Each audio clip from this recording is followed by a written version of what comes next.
اپنے آپ کو پاک دامن رکھیے گا.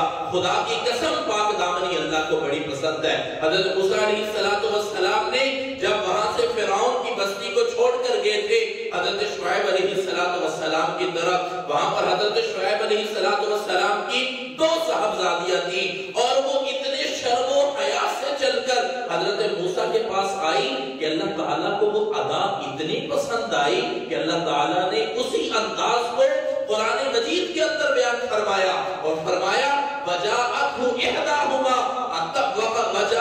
إِحْدَاهُمَا تَمْشِي عَلَىٰ اسْتِحْيَاءٍ کہ وہ عورت جب حضرت موسیٰ کے پاس آئی تو وہ اتنی پاک باز, اتنی حیا والی, اتنی حیا والی, اتنی ایمان والی کہ اللہ تعالیٰ کو وہ ادا اتنی پسند آئی.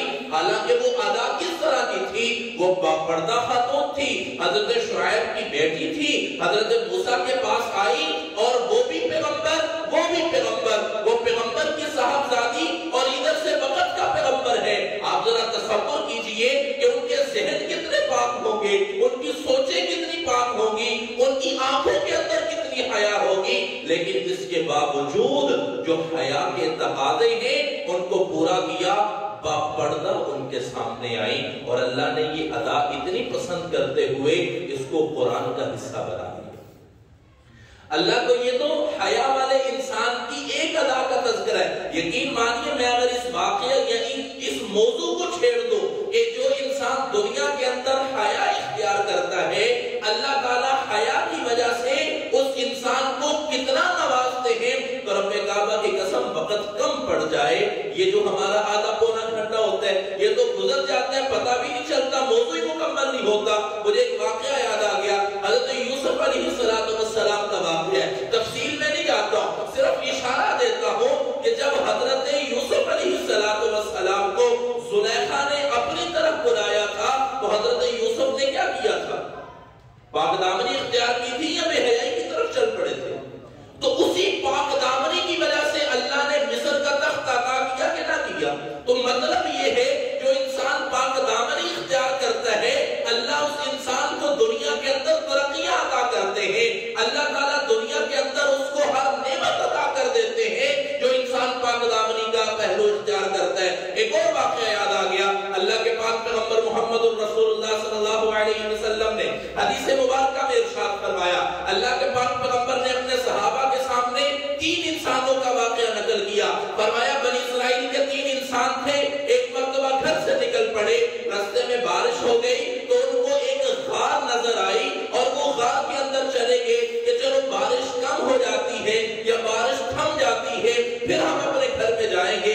جب وہ غار کے اندر چلے جاتے ہیں, بارش کا موسم تھا, بارش کی وجہ سے ایک پہاڑ ٹوٹتا ہے اور ایک پتھر اس غار کے دروازے پر آ کر گر جاتا ہے اور دروازہ بند ہو جاتا ہے. سنا ہوگا آپ لوگوں نے واقعہ. اب پریشان ہو کے کیا کریں, زندگی کی امید ختم ہو گئی کہ اب تو زور لگایا, 3 بندوں سے وہ پتھر ہل ہی نہیں رہا, اب کیا کیا جائے؟ انہوں نے کہا کہ ایک ہی حل ہے. جی کیا حل ہے؟ اپنے اللہ کے حضور ہاتھ اٹھا لیجئے, اپنے اللہ سے مانگنا شروع کر دیجئے, ہو سکتے ہیں اللہ کی مدد آ جائے. پہلے نے ہاتھ اٹھائے اور ہاتھ اٹھا کر اللہ کے حضور کیا دعا کی, یا اللہ تو جانتا ہے میرا گزر بسر میری بکریوں پر ہے, میں بکریاں دن پر چلاتا ہوں اور رات کو بکریاں گھر لے کر آتا ہوں. جب بکریاں گھر لے کر آتا ہوں میرے بچے بھی بھوک سے بلک رہے ہوتے ہیں, رو رہے ہوتے ہیں, لیکن دوسری طرف میں دیکھتا ہوں میرے بوڑھے ماں باپ بستر پر میرا انتظار کر رہے ہوتے ہیں. اے اللہ تو جانتا ہے, دودھ نکالنے کے بعد بچوں کو میں نظر انداز کر دیتا ہوں, حالانکہ میں باپ ہوں. انسان کو اپنی اولاد سے کیا محبت ہے, آپ بھی صاحب اولاد ہیں, اپنے دلوں میں جھانک کر دیکھ لیجئے کہ اولاد سے کس قدر محبت ہوتی ہے. لیکن وہ کہنے لگا یا اللہ اولاد کی محبت نظر انداز کر دیتا ہوں, اولاد کی محبت کو ایک طرف رکھ کر دودھ سب سے پہلے اپنی ماں اور اپنے باپ کو پیش کرتا ہوں. ماں اور باپ کو پیش کرنے کے بعد جب وہ سیر ہو جاتے ہیں, دودھ بچتا ہے تو اپنی اولاد کو دیتا ہوں, اگر نہیں بچتا تو کوئی اور گزارا کر کے اپنی اولاد کو کھلا پلا کر سلا دیتا ہوں. یا اللہ اگر تجھے میری یہ نیکی پسند ہے کہ میں اپنے اپنے والدین کی خدمت کرتا ہوں تو یا اللہ اس پتھر کو ہٹا دے۔ حدیث مبارکہ میں آتا ہے اللہ کے پاک پیغمبر نے ارشاد فرمایا کہ پتھر تھوڑا سا سرکتا ہے، سورج کی روشنی آنا شروع ہو جاتی۔ دوسرا آدمی ہاتھ اٹھاتا ہے، وہ کہتا ہے یا اللہ تو جانتا ہے ایک مرتبہ میری چچا کی بیٹی، اس کو پیسوں کی ضرورت تھی، وہ میرے پاس پیسے لینے آئی تو میرے دل میں شیطان آ گیا۔ میں نے اس کو یہ کہا کہ میں تجھے پیسے دیتا ہوں لیکن ایک شرط پر کہ تو میری خواہش کو پورا کرے گی۔ وہ مجبور تھی، لاچار تھی، مجبوری کا فائدہ اٹھاتے ہوئے، اس کی لاچاری کا فائدہ اٹھاتے ہوئے میں نے اس کو زنا پر آمادہ کر لیا۔ وہ زنا کرنے کے لیے تیار ہو گئی، میں نے اس کو پیسہ دینے کے لیے آمادگی کا اظہار کر لیا۔ جب رات کی تاریکی ہوتی ہے وہ زنا کرنے کے لیے مجبور حالت کے اندر میرے سامنے آ کر لیٹ جاتی ہے، اور وہ لیٹنے کی حالت کے اندر ایک جملہ اپنی زبان سے کہتی ہے، اس جملے نے میری روح کو تڑپا دیا اور میں نے اس کو پیسے بھی دے دیے اور اپنے جسم کو پاک رکھا، پاک دامنی کا اظہار کیا، پاک دامنی کا دامن تھام لیا، حیا کا اظہار کیا اور میں نے اس سے زنا نہیں کیا۔ اے اللہ اگر میری یہ ادا تجھے پسند ہے تو پتھر کو ہٹا دیجیے۔ وہ بھی تو حیا والا تھا نا، پاک دامنی تھی نا، پاک دامنی کو کوئی نیکی معمولی نہ سمجھیے، خدا کی قسم پاک دامنی ہی پیغمبر علیہ السلام کے بنیادی مقاصد میں سے ہے۔ آپ کی بعثت کے جو بنیادی مقاصد ہیں ان میں سے ایک مقصد پاک دامنی ہے۔ تیسرے نے سوال کیا تھا کہ یا اللہ میرا ایک مزدور تھا، یہ بھی بڑا عجیب واقعہ ہے، یقین کیجئے ہمارے آج کل جو حالات ہیں نا وہ بڑے کمزور ہیں، ہمارے ایمان بڑے کمزور ہیں۔ جب پیسے کا معاملہ آتا ہے ہمارے ایمان جو ہے وہ بگڑ جاتے ہیں، ہمارا ایمان برقرار نہیں رہتا، ہم اپنے ایمان کو بھول جاتے ہیں، اللہ کے ڈر اور خوف کو بھول جاتے ہیں۔ تیسرا آدمی ہاتھ اٹھاتا ہے، اللہ کے حضور دعا کرتا ہے کہ یا اللہ میرا ایک مزدور تھا، ایک دن اس نے مزدوری کی تھی لیکن جب گیا تو مجھ سے مزدوری لے کر نہیں گیا۔ اے اللہ میں نے اس کی مزدوری کے جو پیسے بنتے تھے اس سے ایک بکری خرید لی اور یہ کہا کہ جب وہ آئے گا تو میں اس کی مزدوری اس کو واپس کر دوں گا، یا اس کی مزدوری سے خریدی ہوئی یہ بکری اس کو واپس کر دوں گا۔ یا اللہ وہ کئی سال نہ آیا، یہاں تک کہ اس کی ایک بکری کی وجہ سے بکریوں کا بہت بڑا ریوڑ بن گیا۔ جب کئی سالوں کے بعد وہ میرے پاس آیا اور اس نے آ کر کہا کہ میں نے تجھ سے مزدوری کی تھی تیری اور میری مزدوری تیرے ہاں باقی ہے۔ اب یہاں پر ایمان کا مسئلہ آ جاتا ہے، یہاں پر تقوی کا مسئلہ آ جاتا ہے، یہاں پر حقوق العباد کا مسئلہ آ جاتا ہے۔ اگر میرے جیسا تیرے جیسا ہوگا تو فوراً کہے گا کہ 20 سال پہلے تو نے مزدوری کی تھی اور اس وقت ایک دن کی مزدوری 10 روپے تھی، چل آج 100 روپیہ لے اور جا خوش ہو جا۔ لیکن اس اللہ والے نے کیا کیا تھا، وہ ایک بکری کی وجہ سے جتنا بھی بکریوں کا ریوڑ بنا ہوا تھا سارے کا سارا اس کو دے دیا اور کہا کہ یہ تیری اس مزدوری کے ہی عوض کے اندر یہ ساری بکری۔ اللہ سے دعا کی کہ یا اللہ اگر یہ میری نیکی تجھے پسند ہے تو خدا را اس پتھر کو ہٹا دیجئے۔ رب کعبہ کی قسم یہ میرے الفاظ نہیں ہے، اللہ کے پاک پیغمبر کی زبان سے نکلے ہوئے الفاظ ہیں۔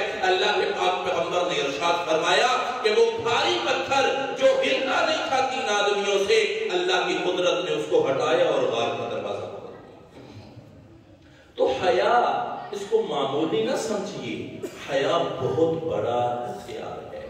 لیکن آج کل یقین کیجئے ہم لوگ بڑی معذرت کے ساتھ چھوٹے بڑے اکثر احباب بے حیا بن چکے ہیں۔ وجہ کیا ہے؟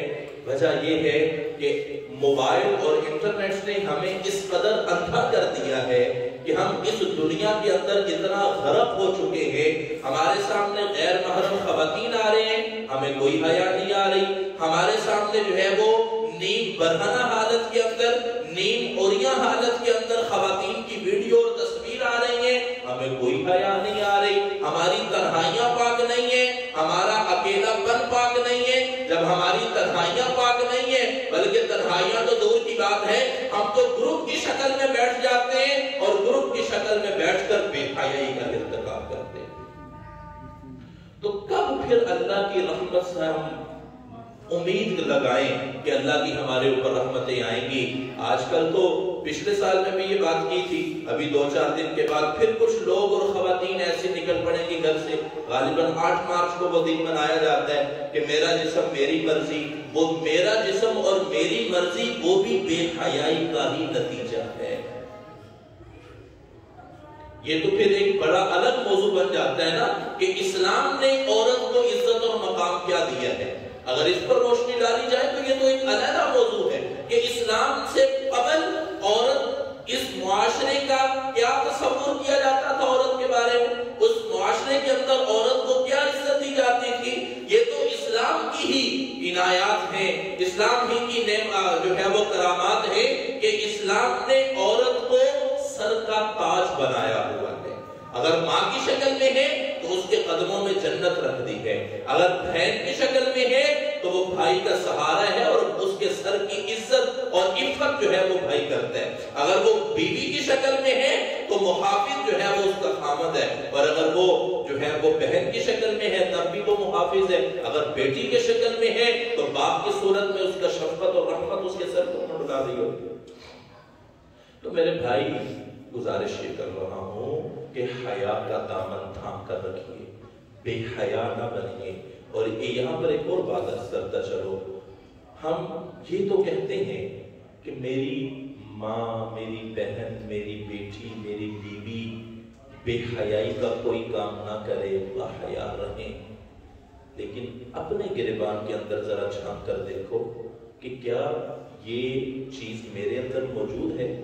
میں اکثر یہ بات کہا کرتا ہوں، اگر آپ یہ چاہتے ہیں نا کہ آپ کی اولاد نیک ہو تو اس کے لیے آپ کو خود بھی نیک بننا پڑے گا۔ آپ یہ کہیں کہ میں نے نماز نہیں پڑھنی، میں نے قرآن نہیں پڑھنا، میں نے دین کی طرف نہیں آنا، اور میری اولاد کے اندر یہ ساری صفات ہوں، تو وہ اللہ کا کرم خاص تو ہو سکتا ہے لیکن اللہ تعالیٰ کا اصول اور قانون یہ نہیں ہے۔ اس کے لیے آپ کو بچے کے سامنے خود کچھ بن کر دکھانا پڑے گا۔ تو خدا را وقت زیادہ ہو رہا ہے، میں صرف یہ گزارش کروں گا کہ خود حیادار بنیے، اپنی تنہائیوں کو پاک کیجئے، اپنے موبائلوں کو پاک کیجئے، اپنی سوچوں کو پاک کیجئے، اپنے نظریات کو پاک کیجئے، اپنے خیالات کو پاک کیجئے، اپنے دل و دماغ کو پاک کیجئے، اپنی تنہائیوں کو پاک کیجئے، اپنی نظروں کے اندر حیا پیدا کیجئے۔ اللہ تعالی ہم سب کو بے حیائی سے محفوظ فرمائے، اور اللہ تعالی ہم سب کو حیا کا دامن تھامے رکھنے کی توفیق عطا فرمائے۔